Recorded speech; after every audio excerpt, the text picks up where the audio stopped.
Chadian President Idris Deby has died after taking on rebels on the battlefield. He ruled the Central African nation for more than 3 decades.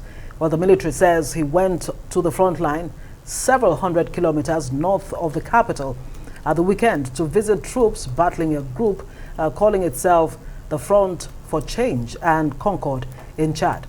The circumstances of Deby's death could not be independently confirmed due to the remote location. Well, Faith Orr reports. Right now, that's why one of our members, Marsha Howard, has been holding down the square as a place of solace and hope and justice and fight. The military says he died of his injuries after returning to the capital. The news came a day after provisional election results projected he would win a 6th term in office. The government and parliament have been dissolved, a curfew has been imposed, and the borders have been shut. His death has been met with shock. Firstly, it is a sad news. The presidential election went off peacefully through to the declaration of results by the Election Commission. And then, the next day we learn of the sad news of the death of President Deby after being injured badly at the front. It is sad news for the country. This news is surprising. I am moved by it. The rumors that are going around about the Transitional Council give me the impression that some information is false. They are already talking about dissolving parliament. That is delicate. We have a constitution to follow. So for me, I'd say it was a coup d'etat. He was killed. Deby was 68 and one of Africa's longest-serving leaders. He'd ruled for more than 3 decades. He was an army officer by training and came to power in 1990 through an armed uprising. The president was a long-time ally of France and other Western powers in the battle against jihadist groups in the Sahel region of Africa. Under his command, the country sent forces to assist Nigeria in the campaign against Boko Haram. It has been a major player in the G5 Sahel, with troops deployed in Mali and Niger. These latest clashes began on Saturday.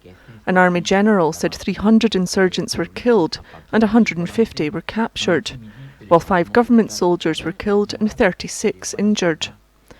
The rebel group, known as FACT, was founded in 2016 by disillusioned former army officers. They accused Deby of repression in the run-up to the election. They built up their base in Libya, in mountains, which straddle northern Chad. On election day, the group mounted an attack on a border post and gradually advanced on the capital. A military council, led by Deby's 37-year-old son, will now govern for the next 18 months. The army says free and democratic elections will be held once the transition period is over. But some foreign embassies in the capital are urging their staff to leave. Faith Orr, Arise News. Okay, we're now joined by Arise analyst Mahmud Jega. Good to have you back on Newsnight again. Well, we talked about this same man just yesterday, and unfortunately he has met his Waterloo, so to say. The question on my mind, and consistently so throughout the course of the day when the news broke, was how can a general, the president of the country, how can he find himself in a situation where he's on the front line with soldiers fighting rebels? Does it make any sense to you? Well, it was General Deby's personal style to lead military operations from the front. Of course, he was an old general. He was army chief at the time he took over. And as we saw videos and pictures about a year and a half ago, when Boko Haram insurgents ambushed and killed about 100 Chadian troops, he personally relocated to the front. We saw pictures of him in camps eating with the troops and supervising operations from the front line. So it was his personal style, and he had been doing it for a very long time. Only that this time he met with an accident. Yes. We don't know exactly how it happened yet. But and that's my question, that the circumstances that actually led to his death seem to leave more questions than answers. Was this a coup? I mean, in that report that Faith brought to us earlier, one of the respondents there said this definitely smells like a coup. And who done it? I mean, who could have, you know, carried out this if that's what it was, a coup, that is? The Chadian military seems to be very loyal to him. I mean, don't forget, he was in power for 30 years.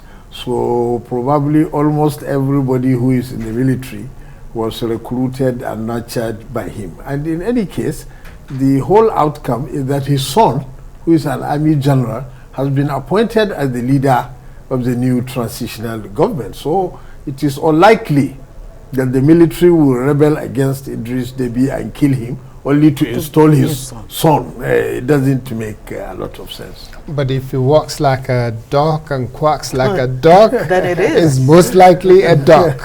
In a situation where there are other senior military men that must have been in that camp, wherever this war front or battlefront is, they must have been there. He wouldn't have been there alone. How come he was the only person reported to have died? Well, it was a major battle, and the army said yesterday that they killed 300 insurgents and captured 350, and we even saw some videos of the captured men. And they said that they lost 5 soldiers. What they didn't say was that the president was injured in the battle and was evacuated to N'Djamena only for him to die today. So I suspect that the full details will come out. There are already some pictures on the social media of the president's remains with injuries, very severe injuries to the back. I don't know whether it's a genuine video. So the circumstances will subsequently come out. His son, who is taking over, is likely to make some kind of broadcast or some kind of press conference or address foreign diplomats, and it's possible he may say more about what exactly happened. Would you say the naming of Deby's son Mohammed as head of state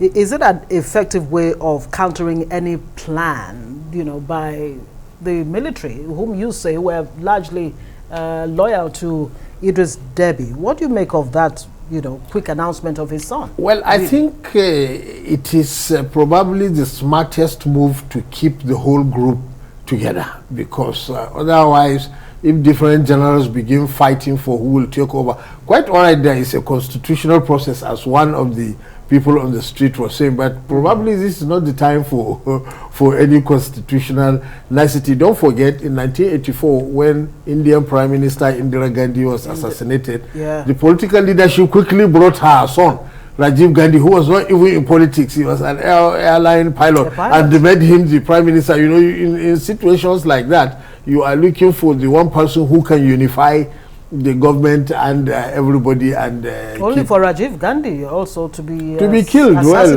many years later. Yes. Almost like would you say that the man Idris Deby was a hero that overstayed his welcome? Well, 30 years is a terribly long time. He was one of the longest serving leaders in Africa, and he also had no plan to leave, because he just won election and for a 6th term. Now, unfortunately, if you do that kind of longevity, you are inviting a violent end at some stage. But when you look at the situation that he has left behind, Chad is not a particularly prosperous nation. No. So what is it that he will say, or people will say, was his legacy? Apart from fighting Boko Haram and fighting ISWAP and fighting all the other rebels that are against his government or against the region, and getting support from France and America?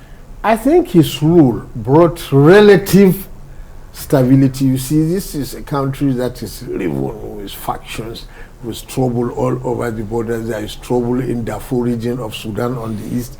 There is a lot of trouble in Libya to the north, trouble in southeastern Niger Republic, not to mention Boko Haram in Nigeria. But you know, through all that, Idris Deby was very strong, and he kept Chad relatively safe, relatively. Then under his long rule, the country was lucky to strike oil, and it made for some improvement in infrastructure. Not too much. It's not a lot of oil that Chad has. So the legacy is a mixed one, but a society like that probably needed a strong man like him. That's my own feeling of the situation. Yeah, but many times strong men like him end up, you know, becoming the same problem they set out, to solve in the first place. How do you think his Western allies, France, we just saw Emmanuel Macron there, and the United States, Washington, will respond to this? And what do you think is the likely outcome in terms of uncertainties in Chad? Of course, you have a divided military in Chad right now, don't you? Well, we don't know how far. We understand that the rebels from southern Libya came several hundred kilometers into Chad before they were stopped. We don't know whether they have been completely stopped or they might resume the march. At some point, it is quite possible that the French Foreign Legion may have to intervene and stop the overthrow of the government. After all, France has large army and air bases in Jamina, so they may not allow. But on our own part, our biggest concern is that a man who was a major pillar in the war against Boko Haram has been lost. But we hope that his son will continue the same security policies and help to eradicate Boko Haram in the Lake Chad region. Not to forget, of course, that very quickly then, help us understand, because a story is just coming out indicating that the son seemed to have arrested the ADC to the dad and some army generals, and he's looking like he's taking some, but it's not confirmed. That's just a story that we're hearing. But if this were true, do you think this would be the right way? Will it not be something that will lead to more problems in that region? And also, please help us understand what you think will be the relationship between Nigeria and Chad now that Idris Deby is gone. Well, as to the first part, as we said, we don't know the evidence that he has against the ADC. It could be anywhere from betrayal to maybe negligence. It's possible he feels that the ADC and the other security men around the late President Deby did not play their role very well, which was why he was injured and subsequently killed, possibly. Nigeria's relation with Chad is not likely to change very much under the transitional administration headed by his son, especially if they maintain the same policies of fighting the Islamist insurgents in the Lake Chad region and in other parts of West Africa. If they maintain the same course there, then I suspect that there will not be too much adverse effect on the relations between Nigeria and Chad. Speaking of which, how strong would you say that the multinational joint task force of which Chad was, part of? Don't forget that Idris Deby actually flayed the Nigerian military for their handling of the anti-terror war. You want to speak to that? Well, because the efficiency and brute force with which he carried out the operation to sweep Boko Haram out of his country, honestly, we didn't do that on our own part. So I can see why he was not very impressed with the performance of the Nigerian military. It's not only him, even the defense minister of the Niger Republic, who is now the president of the Niger Republic, said something of the sort last year or 2 years ago. So there was this frustration. We have our own limitations, and the Chadian army appeared to be much more aggressive, more driving, more reckless in the way they confronted the problem than our own military has done. Okay, so just as you're going, just about 15 seconds, do you think that the son is likely to be one that is worthy of rallying around to make sure that there is peace in that region? We hope so, but he is only 30-something years old, so we don't expect him to immediately feel all the moods of the father. Thank you very much, Mahmud Jega.